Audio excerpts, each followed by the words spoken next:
Day 3 of confirmation hearings for President Lee Jae-myung's inaugural cabinet picks on education, justice, and labor ministries was another set of sessions with barbs exchanged between the rival parties over the nominees' qualifications and allegations involving them.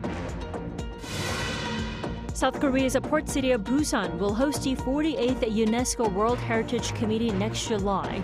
Representatives from 196 signatories will come together to decide which sites to add to the list and how to protect those on the list. President Lee Jae-myung continues to reach out to the public, carrying out direct communication with the people. Today, he offered an apology to those who lost their loved ones in major social disasters in recent years and vowed to protect the lives and safety of the people. Confirmation hearings of cabinet nominees continued for a third day today, with the education, justice, and labor minister candidates appearing before their respective National Assembly standing committees. And again, the rival parties clashed over the nominees' qualifications. Our political correspondent, Shin Ha-young reports. On the third day of hearings for the president's first cabinet, lawmakers on Wednesday questioned the nominees for education, justice, and labor ministers on their policy agendas and qualifications. Nominee for Education Minister Lee Jin-suk, whose role doubles as Deputy Prime Minister, emphasized her commitment to nurturing future talent in step with the development of AI. I will focus on enhancing digital literacy and AI fundamentals from elementary through high school, building a strong foundation to develop AI talent that will help South Korea become a global leader in AI. During the hearing, the focus was on allegations of Lee sending her daughter abroad for overseas study at an age deemed illegal under the law and committing academic plagiarism. Lee apologized, saying she understood the allegations disappointed public expectations, but she denied all claims related to her academic papers. She also said she was unaware that sending a child who had not graduated from middle school abroad without a parent was illegal. The ruling and opposition parties clashed over the nominees' qualifications. If the candidate had any conscience, I would have expected her to step down before the hearing to avoid becoming a burden to the Lee Jae-myung administration. Calling this candidate unqualified? Why are we holding this confirmation hearing? And why are the lawmakers sitting here as committee members? Meanwhile, Justice Minister nominee Chung Sung-ho said it was time to resolve the issue of separating the prosecution's investigation and indictment powers, emphasizing his commitment to prosecutorial reform, one of the Lee Jae-myung administration's key campaign pledges. Separating the prosecution's powers to investigate and indict is an inevitable policy direction to ensure its political neutrality, reduce the concentration of power, and to establish checks and balances among investigative agencies. Kim Young-un, the nominee for Employment and Labor Minister, pledged to resolve discrimination against temporary workers and ensure equal pay for equal work as his top priorities. Shin Ha-young, Arirang News. South Korea has been selected to serve as the host country for next year's UNESCO World Heritage Committee. Thousands of representatives from around the world will put their heads together down in Busan city to review global culture and natural heritage sites and their value. Our Park Hyo-bin has more. UNESCO's World Heritage Committee meeting will take place in Busan, South Korea's second largest city, next summer. In a meeting in Paris on Tuesday, officials announced that South Korea will host the 48th session, scheduled for July 2026. While the event has previously been held in other Asian countries, this is the first time South Korea will serve as chair. In response to the announcement, the government welcomed the decision and called it a historic moment. We are honored that South Korea has been chosen to host the 48th UNESCO World Heritage Committee session next July. This will mark the first time the meeting is held in our country, and it will be a historic moment to showcase South Korea's cultural leadership to the world. More than 3,000 participants, including representatives from 196 signatories to the World Heritage Convention, are expected to attend to review global cultural and natural heritage from multiple angles. The Korea Heritage Service noted that the announcement is especially meaningful as it comes in the 30th anniversary year of Korea's first World Heritage listings, which include Bulguksa Temple and Seokguram Grotto in the city of Gyeongju. Since joining the World Heritage Convention in 1988, South Korea is now serving its fourth term as a committee member. We aim to promote dialogue among cultures and strengthen international cooperation in line with UNESCO's founding principles. Officials in Busan say the city was chosen for its proven ability to host large-scale events with strong infrastructure, security, and accommodation. The city previously hosted major gatherings like the APEC summit, and officials expect the World Heritage Session to further cement its reputation as a global conference hub. And with thousands of visitors expected, the event is also projected to boost the local economy through tourism and related spending. At the 47th session in Paris, which opened on July 6th, a set of prehistoric rock carvings in Ulsan city was added to UNESCO's World Heritage list. This marks South Korea's 17th inscription on the list, and the 2026 session in Busan is expected to further elevate South Korea's standing in global heritage diplomacy. Park Hyubin, Arirang News. The Trump administration's pharmaceutical tariffs might come as early as the end of this month, the U.S. president says, with similar timelines also set for semiconductors. Our Moon Ji-young has more. U.S. President Donald Trump has indicated that tariffs on pharmaceutical imports could be imposed as soon as the end of this month, with duties on semiconductors also on the horizon. Pharmaceuticals will be tariffed probably at the end of the month, and we're going to start off with a low tariff and give the pharmaceutical companies a year or so to build, and then we're going to make it a very high tariff. Returning from a public event in Pittsburgh on Tuesday, Trump noted that the timeline for semiconductor levies was similar and less complicated to that for pharmaceuticals, though he offered no further details. These remarks suggest that these import taxes might coincide with broad reciprocal rates set for implementation on August 1st. The August 1st deadline gives targeted countries time to negotiate for lower tariff rates. Trump in recent days has sent letters to a number of trading partners, unilaterally dictating the rates for tariff on many imports, while maintaining he would continue to carry out negotiations. Trump predicted that he could strike 2 or 3 trade deals, stating, "We're working on probably 5 or 6. Of the 5 or 6, I'm not sure I really want to do them. You know, you want somebody that knows how to negotiate, but we'll probably have 2 or 3.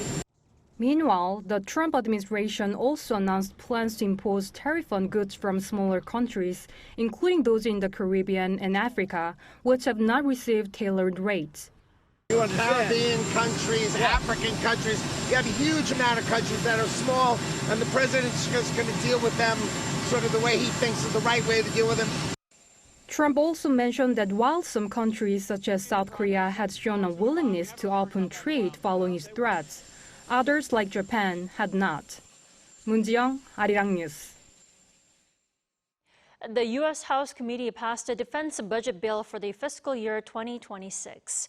It included maintaining the current level of U.S. forces Korea amid ongoing concerns that the Trump administration could reduce the number of troops. Our defense correspondent Kim Bo-kyung tells us more. The U.S. defense spending bill for the 2026 fiscal year calls for maintaining the current size of the U.S. forces Korea past the first hurdle of the House of Representatives on Tuesday. The U.S. Defense Authorization Act's passing by the House Armed Services Committee comes amid concerns over the possibility of the Trump administration cutting the number of U.S. forces Korea troops.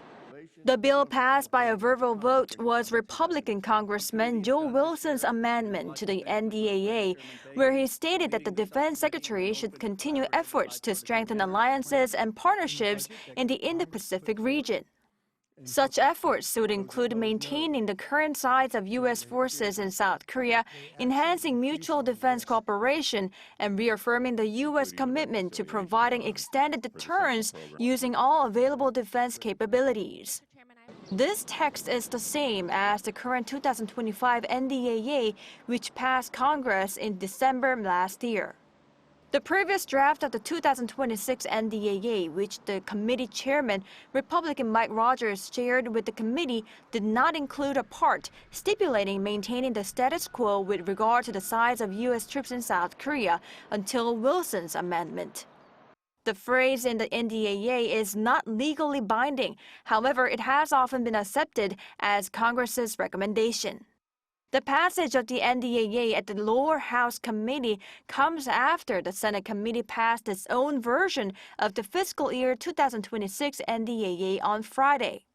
The Senate's version contained a new part that prohibits any decrease in USFK personnel or transfer of wartime operational control to Korean forces unless the Defense Secretary certifies to Congress that such moves are in the national interest.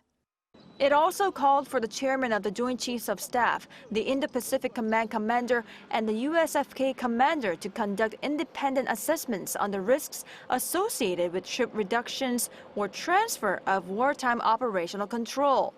With the U.S. administration expected to announce a plan for the global repositioning of U.S. troops and defense strategy as early as the end of August, eyes are on how the NDAA will eventually turn out. The defense spending bills are expected to undergo a consultation process between the House and Senate, be adjusted into a single proposal, and finalized with President Donald Trump's signature. Kim Bo-kyung, Arirang News.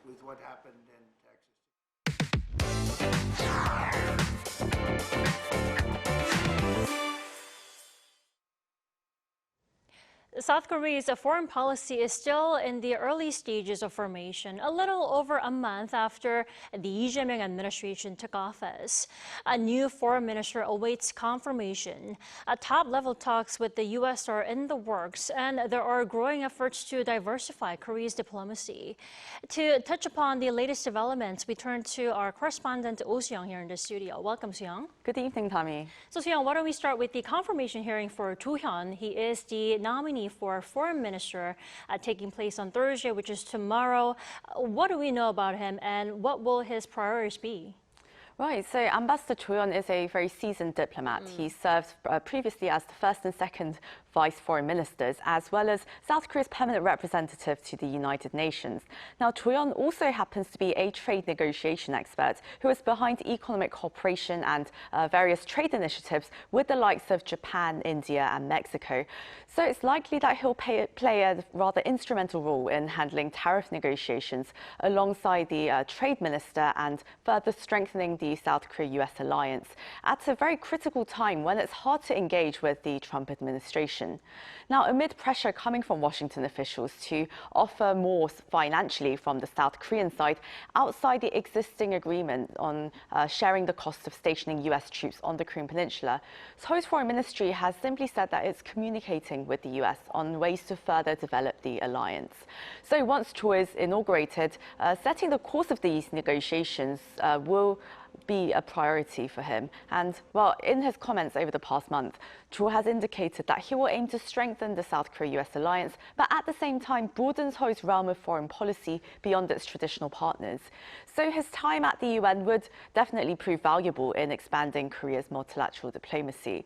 Now, Cho is also expected to support the Lee administration's more dovish position towards engaging with North Korea, supporting renewed dialogue between Washington and Pyongyang, among other things. So he first has to have his nomination confirmed, of course, so we're going to have to see how that goes on Thursday. What's clear, leadership is needed to steer South Korea's foreign diplomacy, not just by the minister, but by the top level. Now, President Lee and U.S. President Donald Trump are yet to meet. How likely is it that a bilateral summit is taking place within the month in July?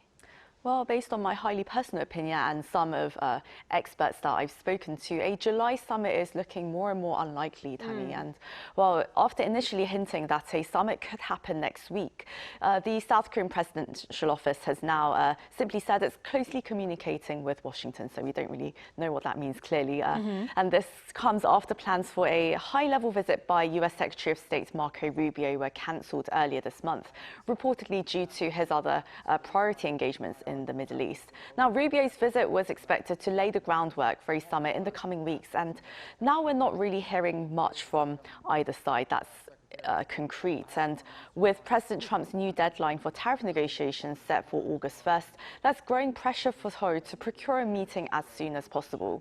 However, with Trump's attention now divided between Russia and the Middle East, observers say more realistic windows for the first E-Trump meeting would be around September, and now that would be around the time of the UN General Assembly in New York, or the APEC summit in South Korea's Gyeongju in October.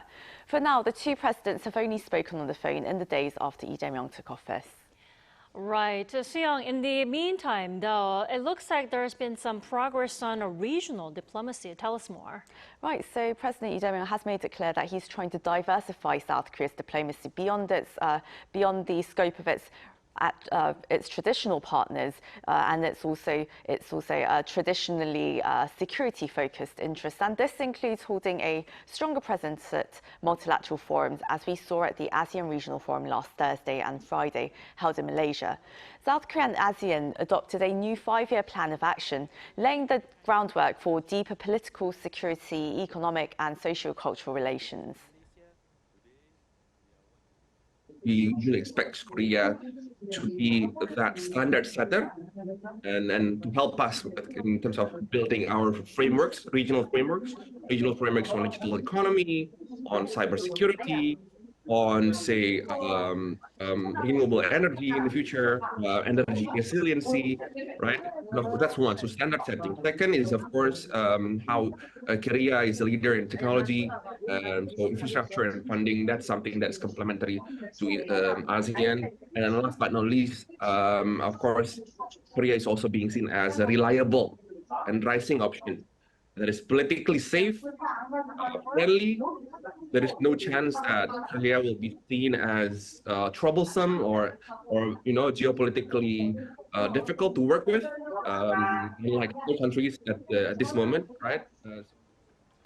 As Foreign Minister nominee Cho Yeon awaits parliamentary approval, First Vice Minister Park Eun-ju, he led the delegation to Malaysia. But despite his deputy status, we saw him hold a high-level trilateral meeting with the US and Japan's top diplomats, expressing their will to deter North Korea's nuclear threat. And he also raised the agenda in various discussions throughout ASEAN-related forums. So it's been seen as a successful first start to South Korea's push for diplomatic diversification under the new government, and the first vice minister being Park Eun-gu. I keep getting confused with his name, so sorry about that, Tammy. That's all right. It's still early days, but hopefully there'll be continued progress on multilateral diplomacy. As we all know, South Korea is set to chair the APEC summit down in Gyeongju at the end of the year in October. Thank you for coming in today, Soo-young. Thanks for having me, Tammy.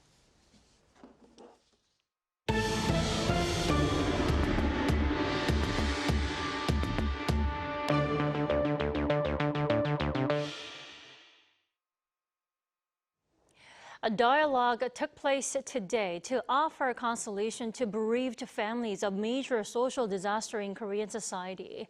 On behalf of the government, President Lee Jae-myung offered an official apology. Presidential Office correspondent Yoon Jung-min reports. The day after the nation remembered the second anniversary of the disastrous underpass flooding in the city of Osong, a large-scale dialogue took place with people who had lost loved ones in major social disasters in recent years, many of whose suffering is far from over. To these people, President Lee Jae-myung offered an official apology. 국정의 최고 책임자로서 국민들의 생명과 안전을 지켜야 될 정부의 책임을 다하지 못했던 점에 대해서, 그리고 그로 인해서 많은 사람들이 유명을 달리한 점에 대해서 공식적으로 정부를 대표해서 사죄의 말씀을 드립니다.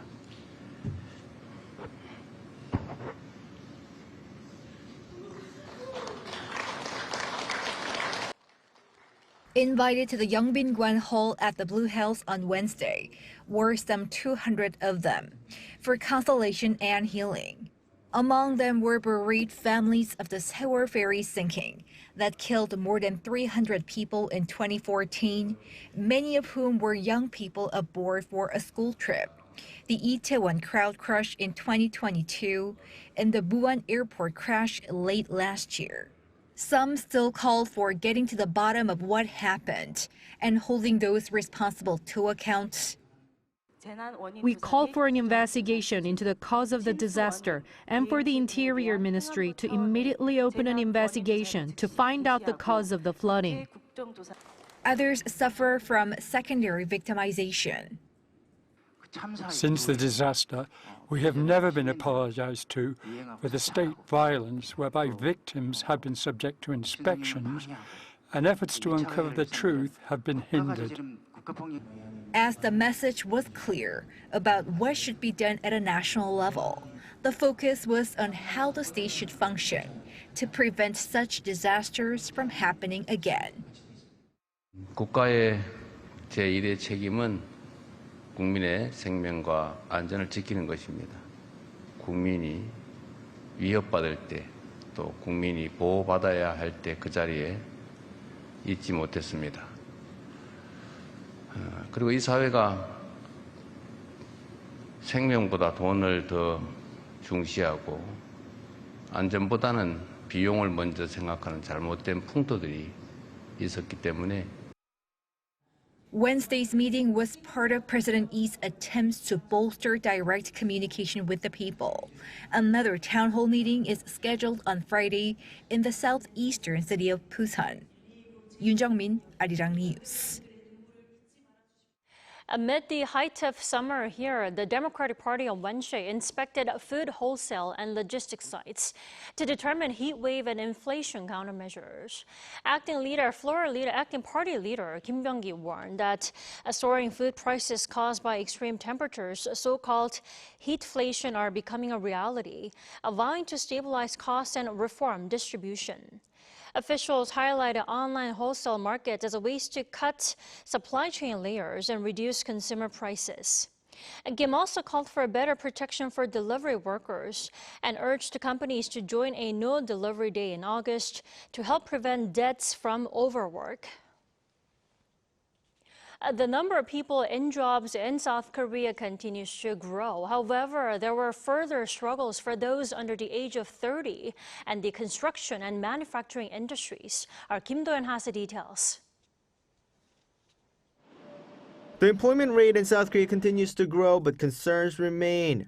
The number of people in employment last month was 29.091 million, an increase of 183,000 compared to the same month last year. That's according to the latest data from Statistics Korea released on Wednesday. Employment has been on the rise for 6 consecutive months since January, but June's increase was smaller than the 245,000 seen the month before. By industry, the rise was led by health and social welfare, professional and scientific services, and educational services. By employment status, the increase was seen among regular and temporary workers, and by age group, it was most notable among those aged 60 and over, as well as those in their 30s. However, the situation for young adults has been getting harder. Looking at the employment rate, it rose 0.1 percentage points year-on-year to 63.6% across all age groups, but for young people, it fell 1 percentage point to 45.6%, the lowest June figure in 4 years. For 14 straight months, the number of employed people under 30 has been falling. Compared to June last year, the loss was 173,000. This is because companies increasingly prefer experienced candidates when hiring, and rolling recruitment has also been on the rise, factors that tend to disadvantage the youth. On top of this, struggling industries continued a downward trend. Employment in manufacturing shrank by 83,000, extending a year-long slide, while construction jobs dropped by 97,000, now down for 14 months in a row amid a sluggish real estate development market. Those industries have been hit hard recently, but the government has recently allocated funds from its supplementary budget to give them a boost. Kim Do-yeon, Arirang News.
You need to be careful of the heavy rain today. In particular, there's a lot of rain in the western parts of the country.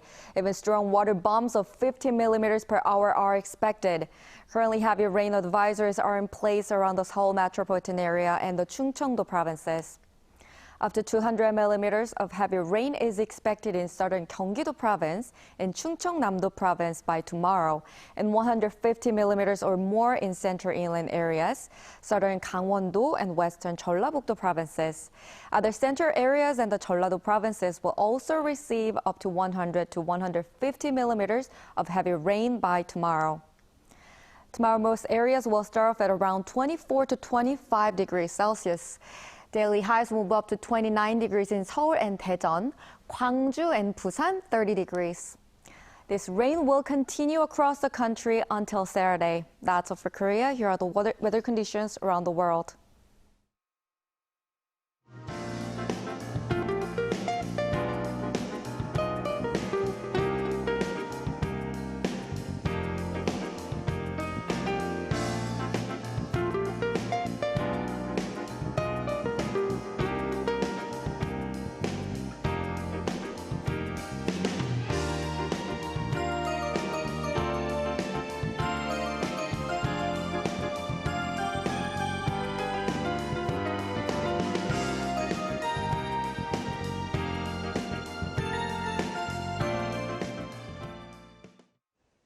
That is all we have for tonight. I'm Kim Dami. For all of us here at Arirang, thanks for watching and good night.